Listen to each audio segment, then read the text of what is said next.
Brazil versus Japan ম্যাচটা নিয়ে match শুরুর আগে কিছুটা টেন্স ছিলাম, বিকজ জাপানের যে টিমটার যে তিনটা ম্যাচ দেখছি তারা খুব স্ট্রাকচারালি তারা খুব ভালো খেলতেছিল। অ্যান্ড জাপানের টিমটার যে স্ট্রেংথ, তাদের টিম কম্বিনেশন অ্যান্ড তাদের যে একটা টিম হয়ে খেলার যে ব্যাপারটা, ওই ব্যাপারটা নিয়ে একটু টেন্স ছিলাম before the match. But match যখন শুরু হয়েছে তখন একটা জিনিস চিন্তা করতেছিলাম যে এই টিমটা না তো Brazil, they have that 5 star in their flag. So তারা দে নো যে how to beat a team, they know how to win world cup. So একটু কনফিডেন্স কাজ কাজ করতেছিল যে ব্রাজিল জানে কিভাবে খেলতে হয় ওয়ার্ল্ড কাপে। অ্যান্ড কার্লো আনচেলত্তি ছিল। সো ম্যাচটা নিয়ে কনফিডেন্ট ছিলাম যখন শুরু হয়েছে। অ্যান্ড ব্রাজিল একটু ভালো স্টার্ট করছে, বাট জাপান আলটিমেটলি ব্রাজিলকে ফার্স্টে গোল করে। অ্যান্ড ব্রাজিল যদিও লাস্টে যে কামব্যাক করে, 2টা গোল দেয় অ্যান্ড 2-1 ম্যাচটা কিল করে। So let's talk about today's match, one of the most exciting match of this World Cup, Brazil versus Japan. Football delivered today. Just want to say this, Brazil যদি একটা একদম ক্লিন ম্যাচ খেলা নাই, but let's talk about it. একটা ভালো match তো Brazil খেলছে, তারা জিতছে, এটাই এনাফ। সো ব্রাজিলের আজকের ম্যাচটা যদি আমি দুই ধাপে ভাগ করি, একটা হচ্ছে ফার্স্ট হাফ, একটা হচ্ছে সেকেন্ড হাফ। ফার্স্ট হাফে জাপান যেভাবে ব্রাজিলকে খেলাইতে চাইছে, ব্রাজিল ওইভাবেই খেলছে। অ্যান্ড সেকেন্ড হাফে জাপান যেভাবে ব্রাজিলকে খেলাতে চাইছে, ব্রাজিল ওইভাবে খেলে নাই। এটা হচ্ছে ম্যাচের মেইন দুইটা ফ্যাক্ট। তো first of all, Japan first হাফে ব্রাজিলকে খেলাতে চাইছে স্পেস দিয়ে। জাপান লো ব্লকে ডিফেন্ড করছে অ্যান্ড ব্রাজিলকে তারা স্পেস দিছে। অ্যান্ড ব্রাজিল যাতে আরও বেশি অ্যাটাক করে অ্যান্ড তারা ব্রাজিলকে ট্রানজিশনে খোলার চেষ্টা করবে, যেটা আলটিমেটলি তারা করছে। ডানিলো একটা মিস পাস অ্যান্ড সানো এখান থেকে বল নিয়ে একটা ব্যাঙ্গার গোল করছে। অ্যান্ড এখানে ক্যাসেমিরোর একটা ভুল ছিল। আলটিমেটলি ক্যাসেমিরো সেকেন্ড হাফে যাই রিডেমশন করছে, সে হেডে গোলটা করছে, ইকুয়ালাইজারটা সেই করছে। তো ফার্স্ট হাফে ব্রাজিল ওয়াজ ক্লুলেস। ফার্স্ট হাফে তারা খুব একদম বাজে ফুটবল যেটা বলে ওইটাই খেলছে। জাপান যেভাবে ব্রাজিলকে খেলাতে চাইছে, ব্রাজিল ওইভাবেই খেলছে। আমরা সবাই জানি জাপান একটা স্ট্রাকচারালি খুব ইমপ্রুভড একটা টিম, কারণ তারা তারা তাদের স্ট্রাকচারটা মেনটেন করতে খুব বেশি পছন্দ করে। অ্যান্ড ফার্স্ট হাফে তারা ব্রাজিলকে এই দুইটা উইংয়ে তারা ব্রাজিলকে অনেক বেশি ম্যান দিয়ে জোন করে রাখছিল, জোনাল ডিফেন্ডিং করতেছিল। তারা ফার্স্ট হাফে অনেকে বলতেছিল যে ভিনিসিয়াসকে কেন অনেক বেশি বল দিচ্ছে না, এটা কি ব্রাজিলিয়ান প্লেয়ারদের ফল্ট কিনা যে তারা ভিনিসিয়াসকে কেন বল দিচ্ছে না। বাট ফার্স্ট হাফে যদি আপনি দেখেন, আপনি দেখতে পাবেন যে ভিনিসিয়াসকে তাদের যে একটা ডিফেন্সিভ মিডফিল্ডার, তাদের যে রাইট ব্যাক, দুইজন মিলে মার্ক করে রাখতেছিল। তাদের মেইন স্ট্র্যাটেজি ছিল যে ভিনিসিয়াসকে আমরা এই ম্যাচ থেকে কাট অফ করে দেবো। অ্যান্ড ফার্স্ট হাফে অনেকগুলো অ্যাটাকে রাইট হ্যান্ড সাইড থেকে আসতেছিল, রায়ানের দিক থেকে, কিন্তু ভিনিসিয়াসের দিকে বল আসতেছিল না। তো ভিনিসিয়াস হচ্ছে এই টিমের সবচেয়ে বড় থ্রেট অ্যান্ড ভিনিসিয়াসকে তারা কাট অফ করে দিছে। তারা দুইটা উইংয়েই অনেক বেশি ম্যান দিয়ে তারা ডিফেন্ড করতেছিল, লেফট উইংও রাইট উইংও। জাপান মূলত ডিফেন্ডিংয়ে ব্যাক ফাইভ বানাচ্ছিল অ্যান্ড চারটা তাদের যে তিনটা মিডফিল্ডার, ওই তিনটা মিডফিল্ডারের সামনে দুইটা ফরওয়ার্ড, 5-3-2-তে তারা ডিফেন্ড করতেছিল। তো আলটিমেটলি যখন ভিনি অ্যান্ড রায়ানের কাছে বল যাচ্ছিল, তাদের যে দুইটা ব্যাক ফাইভ থেকে দুইজন লোক অ্যান্ড মিডফিল্ড থেকে তিনজন অ্যান্ড ফরওয়ার্ড লাইন থেকে একজন, মোটামুটি তারা একটা জোনাল ডিফেন্ডিং করতেছিল দুই উইং থেকেই। অ্যান্ড ব্রাজিলের নেইমার না থাকলে ব্রাজিল মিডল থেকে বল সার্কুলেট করতে পারে না, উই অল নো। তাদের এখানে একটা ল্যাকিংস আছে, তারা দুই উইং থেকে তারা খেলতে পছন্দ করে। সো ফার্স্ট হাফে মোটামুটি ভিনি কাট অফ ছিল, রায়ানের দিক থেকে অ্যাটাক আসতেছিল, রায়ান অনেকগুলো অ্যাটাক ক্রিয়েট করছে। বাট এটা জাপান ব্রাজিলকে দিয়ে করাইছে যে ব্রাজিল যাতে রাইট হ্যান্ড সাইড থেকে ব্রাজিল যাতে অ্যাটাক ক্রিয়েট করে। ইটস নট ব্রাজিল ক্রেডিট যে ব্রাজিল রাইট হ্যান্ড সাইড থেকে অ্যাটাক ক্রিয়েট করছে, এটা জাপানের ক্রেডিট যে ব্রাজিল লেফট হ্যান্ড সাইড থেকে অ্যাটাক ক্রিয়েট করতে পারে নাই, রাইট হ্যান্ড সাইড থেকে করতে হয়েছে। তো জাপান ফার্স্ট হাফে পুরোপুরি সফল। তারা যেভাবে খেলতে চাইছে তারা ওইভাবে খেলতে পারছে। তারা লো ব্লকে খেলতে চাইছে, তারা লো ব্লক খেলছে, ব্রাজিলকে তারা স্পেস ক্রিয়েট করছে অ্যান্ড ওখান থেকে তারা ট্রানজিশনে তারা একটা গোলও করছে। So Brazil was clueless in the first half, but দলটার নাম যেহেতু Brazil, they know how to come back. And তাদের কোচটার নাম যেহেতু কার্লো আনচেলত্তি, তো কার্লো আনচেলত্তি তো আমরা সবাই জানি যে he is the king of come back. This man know how to play in the second half. Carlo আনচেলত্তির জন্য ফুটবলটা নেক্সট 45 মিনিটের সবচেয়ে বেশি ডেঞ্জারাস, অ্যান্ড লাস্ট 10-15 মিনিটে তো আরও বেশি dangerous. So Carlo Ancelotti second হাফের শুরুতেই একটা জিনিস সবার কাছে মনে হচ্ছিল, সেকেন্ড হাফে ব্রাজিল কি মিডফিল্ডে আরেকটা বেশি প্লেয়ার না হবে কিনা, কারণ ব্রাজিল মিডফিল্ডে বল ধরে রাখতে একটু কম পারতেছিল।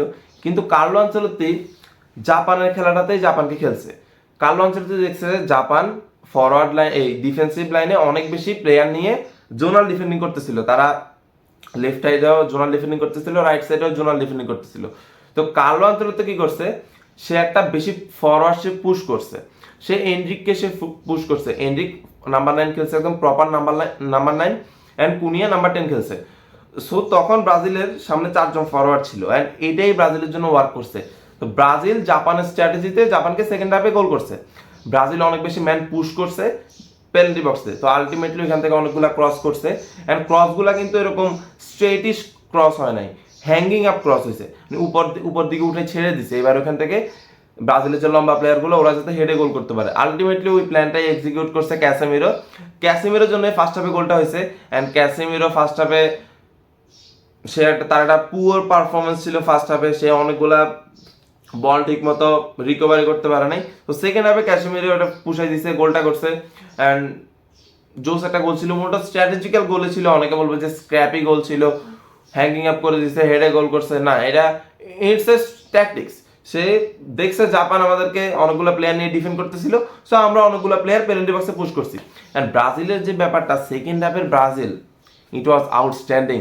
সেকেন্ড হাফে 45 মিনিট প্লাস যে এক্সট্রা টাইমে যত মিনিট, এই 50-51 মিনিটে জাপানকে তারা কোনো চান্সই দেয় নাই। ইট ওয়াজ ব্রাজিল ডমিনেশন।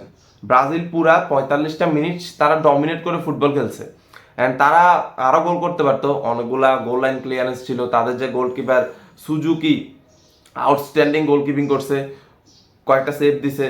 ইনফ্যাক্ট লাস্টে যে গোলটা হয়েছে ওইটা তো মেবি তার একটা ফিঙ্গার টিপ ছিল। অ্যান্ড ভিনিসিয়াস তো গোল অফ দ্য টুর্নামেন্ট মেরে দিচ্ছিল একটুর জন্য, তার ওই গোলটা সে সেভ করছে, আলটিমেটলি যে ভালো লাগছে। So it was outstanding performance by Brazil. And individual কিছু প্লেয়ার নিয়ে যদি বলি, ফার্স্ট অফ অল বলতে হয় Bruno Guimaraes, what a tournament he having, তার কি একটা ভালো টুর্নামেন্ট যাচ্ছে, তার অলরেডি 4টা অ্যাসিস্ট হয়ে গেছে। অ্যান্ড আজকের ম্যাচও তার 5টা বল রিকভারিজ ছিল, 3 out of 3 ground duel one ছিল। So he was outstanding. এছাড়া একটা প্লেয়ার যদি বলি গ্যাব্রিয়েল অফেন আমরা ডিফেন্ডারকে নিয়ে বেশি একটা কথা বলি না, but we have to talk about Gabriel. সে মোট 130টা পাস সে কমপ্লিট করছে আজকের ম্যাচে, একটা অ্যাসিস্টও ছিল তার, এবং তার aerial threat, defending, everything, he are everywhere in the pitch. And ব্রাজিলের যে অনেকটা স্ট্রেংথ আমার কাছে লাগতেছে, ওয়ার্ল্ড কাপে যত বেশি প্রোগ্রেশন করতেছে ব্রাজিল, তাদের যে ডিফেন্সিভ ডুও মার্কিউনোস অ্যান্ড গ্যাব্রিয়েল, তারা দুইজন যেভাবে সামনের দিকে প্রোগ্রেশন করতেছে, তো ব্রাজিলের জন্য এই জিনিসটা সামনে আরো বেশি ওয়ার্ক করবে আমার কাছে মনে হয়। অ্যান্ড কার্লো আনচেলত্তি, লাস্টে বলতে হয়, কার্লো আনচেলত্তি নেইমারকে ছাড়া আজকে ম্যাচ জিতে নিছে, এটা তার সব কত বড় ক্রেডিট, এটা আমি ভাষায় প্রকাশ করতে পারতেছি না। বিকজ আজকে যদি কার্লো আনচেলত্তি হেরে যেত, তাহলে তাকে পুরো একটা দেশ মিলে তাকে ব্লেম দিত যে আপনি নেইমারকে কেন নামান নাই। But he had the guards to bench Neymar for entire 90 minutes, and সে পুরা 95 মিনিটে সে নেইমারকে বেঞ্চ করে রাখছে। তো Carlo Ancelotti is a man manager, is the best man manager in the world. সে নেইমারকে নামায় নাই। যখন গ্যাব্রিয়েল মার্তিনেলিকে নামাচ্ছিল, সো সবাই ভাবতেছিল গ্যাব্রিয়েল মার্তিনেলি কেন, সো যখন নামাচ্ছিল অনেকে ভাবতেছিল যে গ্যাব্রিয়েল মার্তিনেলি লেফট উইংয়ে খেলবে, কিন্তু ফার্স্ট অফ অল সে ডিপে খেলছে, সে মাঝখান থেকে খেলতেছিল। সো উই আর কনফিউজ যে গ্যাব্রিয়েল মার্তিনেলি কেন এখান থেকে খেলতেছিল। সো গ্যাব্রিয়েল মার্তিনেলি এখান থেকে খেলার কারণেই সে লাস্ট মিনিটে সে ওই পজিশনটাতে সে অকুপাই করতে পারছে, আদারওয়াইজ সে ওই পজিশনে তার থাকার কথা না।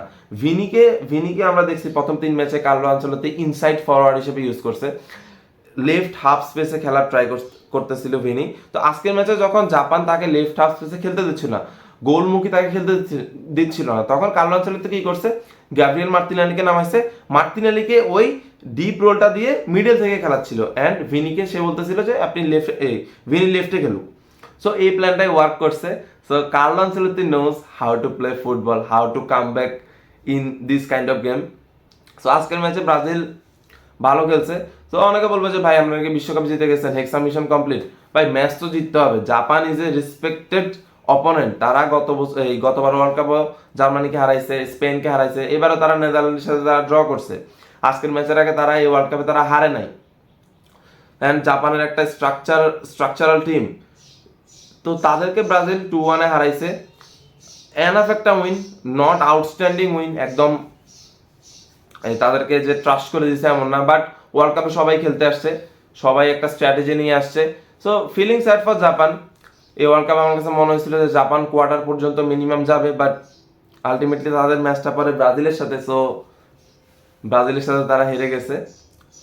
অ্যান্ড জাপানের টিমের প্লেয়ারগুলা তারা তাদের 100% দিছে, দ্যাট ওয়াজ মেইন। তো জাপানের টিমের যে প্রবলেম সেটা একটা জিনিস হচ্ছে তাদের অনেক lackings of goal scoring opportunity. তারা মাত্র 5টা শট নিছে, তারা ব্রাজিলকে টেস্টই করে নাই বলতে গেলে। তারা পুরো 90 মিনিট তারা ডিফেন্ডই করছে, তাদের ডিফেন্ডিং এর সবাই প্রশংসা করতেছে, বাট আলটিমেটলি তারা মাত্র 2টা শট অন টার্গেট ছিল, এর মধ্যে একটা সানোর ব্যাঙ্গা ছিল যেটা আলিসন গোল খাইছে, অ্যান্ড আরেকটা আলিসনের হাতে যাই স্ট্রেটিশ একটা শট ছিল মেবি। সো আলটিমেটলি জাপান ব্রাজিলকে টেস্ট করা নাই ডিফেন্সিভ লাইনে। সো ব্রাজিল তাদেরকে অনেক বেশি অ্যাটাক করছে অ্যান্ড 2টা গোল আলটিমেটলি দিয়ে ম্যাচটা জিতে নিছে। So it is all about today's match. Brazil did well today. So Brazil জিতছে আজকে, অ্যান্ড ব্রাজিল সামনে নরওয়ে বা মেবি আইভরি কোস্ট পড়বে, ওই টিমগুলো আরো বেশি ফিজিক্যাল হবে। সো লেটস সি ব্রাজিল তখন কি খেলে। অ্যান্ড ভিনিসিয়াসের যে form, this is more than 10x Vini, and সামনে মেবি নেইমারও খেলবে সামনের ম্যাচগুলোতে, সে যখন অনেক বেশি ফিট হবে। আজকের ম্যাচের ফিজিক্যালিটি অনুযায়ী মেবি আমার কাছে মনে হয়েছে এই জন্যই কার্লো আনচেলত্তি নামায় না, যে নেইমার ওই ফিজিক্যাল নিডটা কি পুরোপুরি পূরণ করতে পারবে কিনা আজকের ম্যাচে, কারণ অনেক বেশি পেসি খেলা হচ্ছিল দুই দিক থেকেই। So this is Brazil, we all expect Brazil অনেক বেশি ভালো খেলবে। So we are Brazilian. So Brazil world cup জিতুক, আমরা এটাই চাই। সো ব্রাজিলের জন্য কোয়ার্টার ফাইনাল পর্যন্ত পাথওয়েটা আমার কাছে মনে হচ্ছে ইজি। ইংল্যান্ডকে যদি হারাতে পারে কোয়ার্টার ফাইনালে, মোস্ট প্রবাবলি ইংল্যান্ড পড়বে, দেন সেমিফাইনালে গেলে it's all about 1 or 2 games. So till then, enjoy this World Cup. World Cup is World Cupping now. Round of 32 শুরু হয়ে গেছে।